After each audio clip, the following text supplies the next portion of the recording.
ഭഗവതേ വാസുദേവായ. അവിടുത്തെ ഇളയ പുത്രന്റെ വീരചരമത്തിൽ ദുഃഖിക്കരുത് മാതേ. കപടധാരിയായ ആ വിഷ്ണു നിന്നെ നേർക്കുനേർ വെല്ലുവിളിക്കുകയാ. കുറച്ചു മുമ്പ് നീ നിന്റെ പുത്രന് വധശിക്ഷ വിധിച്ചു.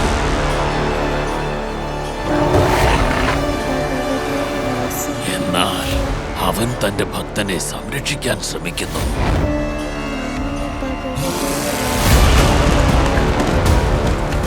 ഇനി ഇതൊരു പുത്രനും പിതാവിനും ഇടയ്ക്ക് നടക്കുന്ന ഒരു സാധാരണ പോരാട്ടമേ അല്ല. ഇത് അഭിമാനത്തിന്റെ പോരാട്ടമാണ്. പ്രഹ്ലാദൻ എന്നതിപ്പോൾ ജാലവിദ്യക്കാരന്റെ കയ്യിലിരിക്കുന്ന പാവ പോലെയാണ്. ചലിപ്പിച്ചാൽ ചലിക്കുന്ന വെറും ഒരു പാവ.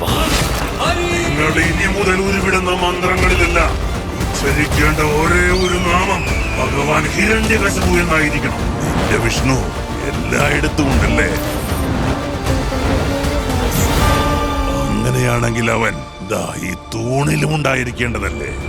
തീർച്ചയായും ഉണ്ട്.